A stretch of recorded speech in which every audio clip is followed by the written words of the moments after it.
معروف صحافی اور تجزیہ کار نجم سیٹھی نے کہا ہے کہ وزیر اعظم عمران خان کی جانب سے کابینہ اراکین کو اگلے چند ماہ تک اسلام آباد نہ چھوڑنے کی ہدایت کے پیچھے یہ خوف چھپا ہے کہ انہیں گھر بھجوانے کے لیے کوئی قدم اٹھایا جانے والا ہے، لہٰذا وہ چاہتے ہیں کہ ان کی کابینہ ان کے ساتھ مل کر ایسے کسی بھی چیلنج کا سامنا کرے۔ لیکن حقیقت یہ ہے کہ اب وہ لیٹ ہو چکے ہیں اور کھیل عمران خان کے ہاتھ سے نکلتا جا رہا ہے۔ فرائیڈے ٹائمز کے لیے اپنے تازہ ایڈیٹوریل میں نجم سیٹھی لکھتے ہیں کہ عمران خان نے کابینہ کے اراکین کو اگلے 3 ماہ تک اسلام آباد نہ چھوڑنے کی ہدایت کی ہے۔ His master's voice Chaudhry Fawad Hussain نے بڑے بھولے سے لہجے میں کہا کہ اس اقدام کا مقصد سادگی کو رواج دینا ہے۔ بقول سیٹھی یہ وہ شخص ہے جس نے حال ہی میں الیکشن کمیشن سے استدعا کی تھی کہ اسے توہین عدالت کے الزام سے معافی دی جائے کیونکہ وہ صرف کابینہ کی ترجمانی کر رہا ہوتا ہے۔ دراصل عمران خان کو خوف ہے کہ انہیں چلتا کرنے کے لیے کوئی قدم اٹھایا جانے والا ہے۔ وہ چاہتے ہیں کہ تمام حکومتی عہدیدار اس چیلنج کا سامنا کریں، لیکن کھیل ان کے ہاتھوں سے اس سے کہیں تیزی سے نکل رہا ہے جتنا کہ زیادہ تر لوگ کچھ مہینے پہلے پیش گوئی کر سکتے تھے۔ خطرے کی علامتیں گہری ہوتی جا رہی ہیں۔ بقول سیٹھی گزشتہ ماہ عمران خان نے DGISI جنرل فیض حمید کا ایک بار پھر دامن تھامنے کی کوشش کی۔ جنرل فیض حمید دراصل عمران خان کو عہدے پر فائز کرنے کے منصوبے کا معمار ہی نہیں تھے، بلکہ ان کے اقتدار کو 3 سال سے سہارا بھی دیے ہوئے تھے۔ تاہم اسٹیبلشمنٹ کے ادارہ جاتی دباؤ کے سامنے عمران خان کی کوشش ناکام ثابت ہوئی اور ایجنسی میں تبدیلی آ گئی۔ در حقیقت تحریک انصاف پارلیمنٹ کے دونوں ایوانوں کے مشترکہ اجلاس میں اکثریت حاصل نہیں کر سکتی تھی اگر chief of army staff general Qamar Javed Bajwa عین وقت پر ہاتھ نہ دکھاتے۔ حکومت اسی طرح کے ایک اور مسئلے سے دوچار ہو چکی تھی اگر جنرل باجوہ تحریک لبیک کا اشتعال ٹھنڈا کرنے اور پیچھے ہٹنے کے لیے قدم نہ اٹھاتے۔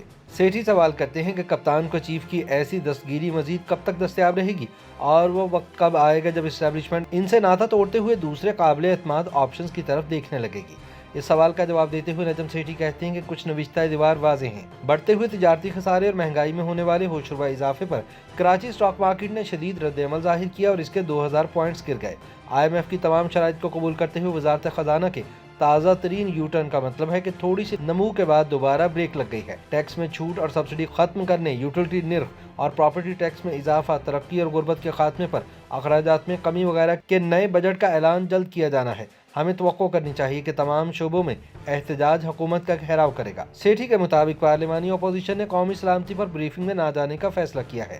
اب ان بریفنگ میں دلچسپی اتنی کم ہوتی جا رہی ہے کہ چیف آف آرمی اسٹاف اور DGISI نے مشیر برائے قومی سلامتی ڈاکٹر معید یوسف سے کہا ہے کہ وہ یہ بریفنگ دے دیا کرے۔ اب ڈاکٹر معید یوسف تو کوئی سیاسی سرمایہ نہیں رکھتے۔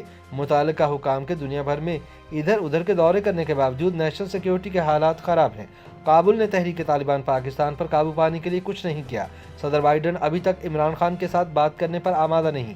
سعودی عرب نے بادل ناخواستہ غیر معمولی سخت شرائط پر اسٹیٹ بینک آف پاکستان کو $3 بلین دینے پر رضامندی ظاہر کی ہے، لیکن اس رقم کو حکومت کی مالی اعانت کے لیے استعمال نہیں کیا جا سکتا۔ یہ بھی یاد رہے کہ اس رقم کو 72 گھنٹے کے نوٹس پر واپس مانگا جا سکتا ہے۔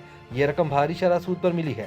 IMF، ورلڈ بینک، ADB جیسے کسی بین الاقوامی ادارے کے ساتھ کسی بھی مالیاتی وعدے پر پاکستان کی طرف سے ڈیفالٹ، سعودی معاہدے پر ڈیفالٹ تصور کیا جائے گا۔